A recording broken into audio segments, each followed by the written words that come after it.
Hoje você vai descobrir detalhes pouco conhecidos sobre os anjos, aqueles que permanecem fiéis a Deus e os que se rebelaram contra ele.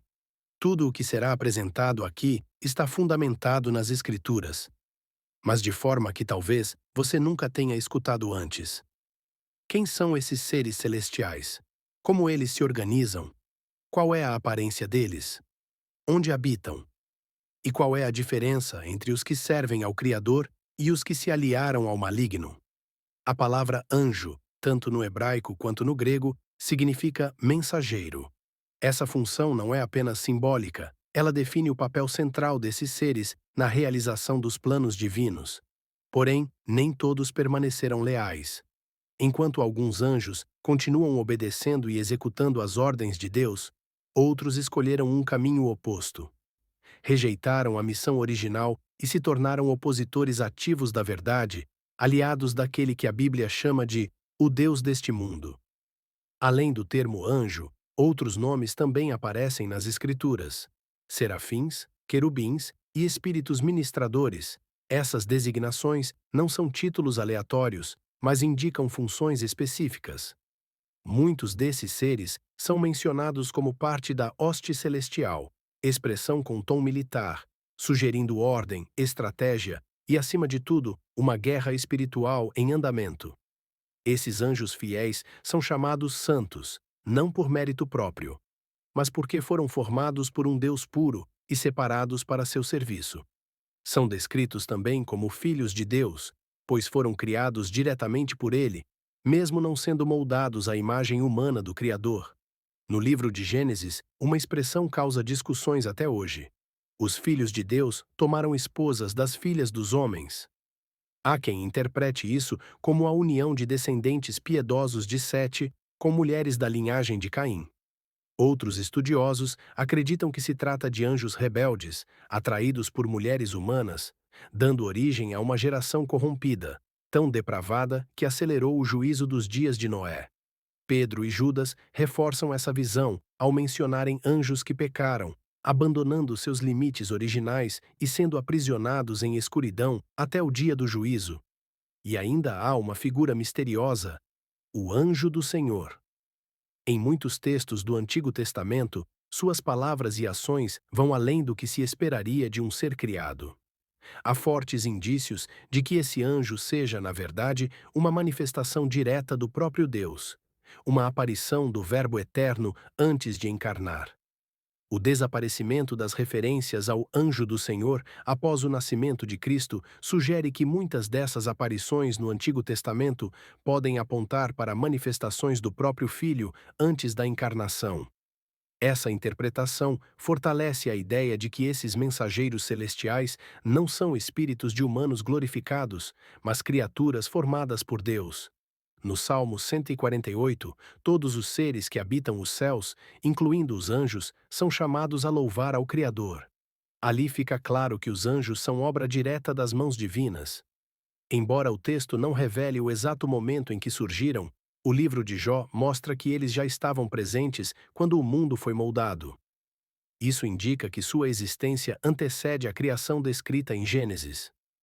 Cristo é retratado como aquele por quem e para quem tudo foi feito, incluindo os exércitos celestiais. Eles não foram criados em pares, nem receberam a capacidade de gerar descendência. Surgiram como uma multidão incontável, todos ao mesmo tempo, sem ciclos de nascimento e morte, como ocorre com a humanidade. Hebreus 9 deixa isso claro. Os seres humanos morrem uma única vez, e em seguida enfrentam o juízo. Com os anjos, não há essa sequência. Mesmo os que se rebelaram não experimentam a morte, mas sim o confinamento. Parte deles ainda exerce alguma influência sob o comando do maligno, enquanto outros estão aprisionados.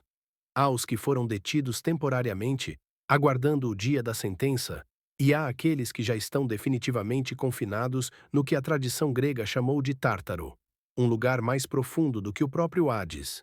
A Epístola de Judas cita uma rebelião angelical em que alguns abandonaram o limite de atuação designado por Deus.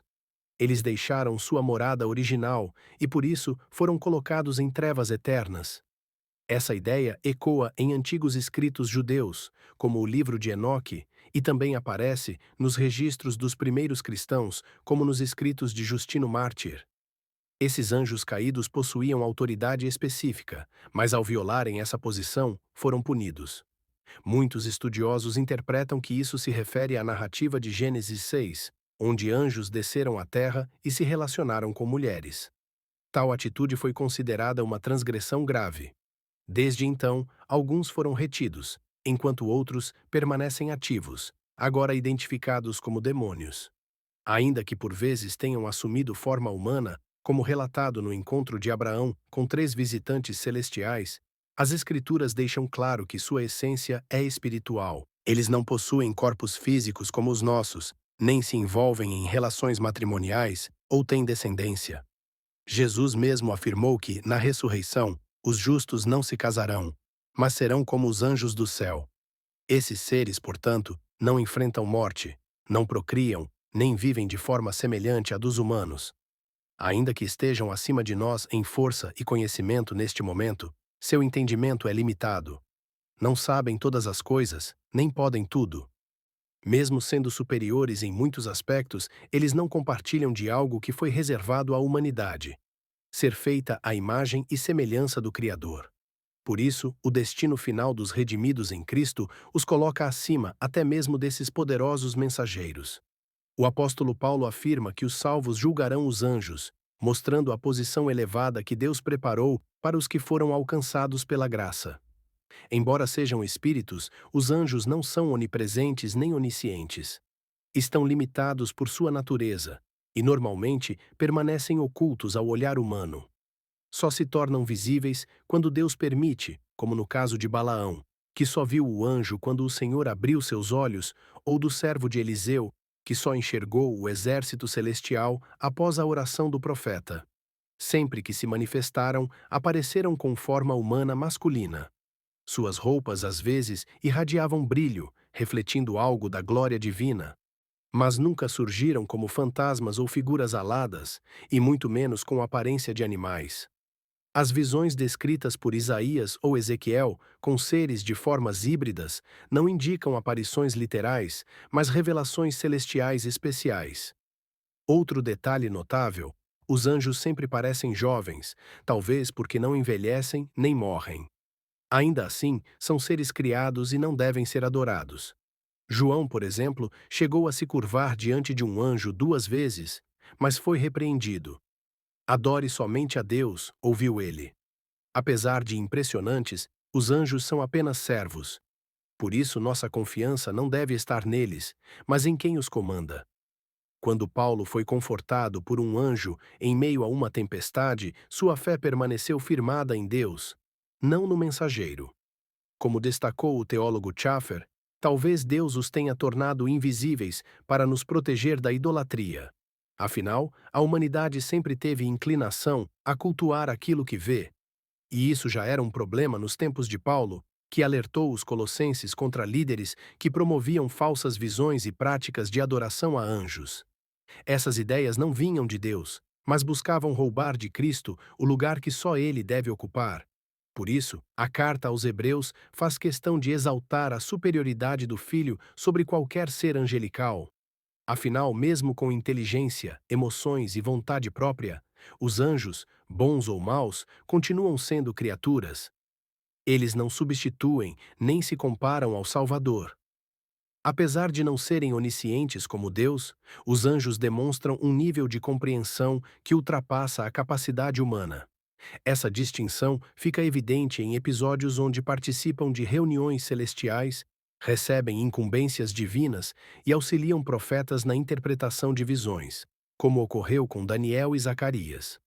Por serem criados superiores ao ser humano, é natural que apresentem força além do comum. As Escrituras reforçam essa ideia. O Salmo 103 exalta sua potência, enquanto Paulo escreve que o Senhor retornará cercado por seus anjos poderosos em meio ao fogo. Pedro também afirma que eles superam em força e autoridade muitas criaturas. Mesmo com todo esse vigor, o poder que possuem não é autônomo. Toda a ação extraordinária atribuída aos anjos tem origem em Deus. ainda que realizem feitos espantosos, permanecem dependentes da vontade divina. São criaturas, e como tais, limitadas. Até mesmo Satanás, um anjo que se corrompeu, não age com liberdade absoluta. No livro de Jó, vemos claramente que suas ações estão sujeitas à permissão de Deus. Inicialmente, todos os anjos foram criados santos. No entanto, houve uma rebelião, liderada por Satanás, motivado por sua vaidade. Desejando ocupar o lugar do Altíssimo, arrastou consigo parte dos anjos, um terço, segundo o Apocalipse, simbolizados como estrelas lançadas à terra.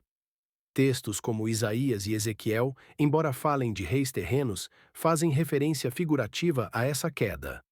No futuro, segundo João, haverá uma guerra nos céus entre Miguel e o dragão, com seus respectivos exércitos espirituais. Portanto, há anjos que permanecem fiéis e outros que escolheram se rebelar. Os que caíram sabiam exatamente o que estavam fazendo. Sua decisão foi consciente, definitiva e sem retorno. Por outro lado, os que se mantiveram leais foram firmados em santidade, jamais se contaminando com o mal. Satanás, líder dos anjos caídos, é descrito como enganador, homicida e inimigo declarado do povo de Deus. Ele atua com inteligência e aparência disfarçada, tentando seduzir por meio de mentira e manipulação. Paulo alerta que até os servos do diabo podem se disfarçar de ministros da verdade. A Bíblia também sugere que há uma estrutura entre os seres celestiais. Miguel é chamado de arcanjo, e outros termos indicam divisões e níveis entre os anjos. Em Efésios, há menção a assembleias celestiais, reforçando a ideia de organização. Essa hierarquia também existe entre os anjos malignos. O texto afirma que a luta espiritual ocorre contra principados, autoridades e forças do mal. Assim como há ordem entre os exércitos celestiais, também há entre os que se opõem a Deus. Esse entendimento nos conduz a um ponto importante. Se até os anjos seguem uma estrutura, por que muitos cristãos enfrentam o mal de forma desorganizada? A vitória espiritual exige preparo, disciplina e unidade, não apenas boa vontade.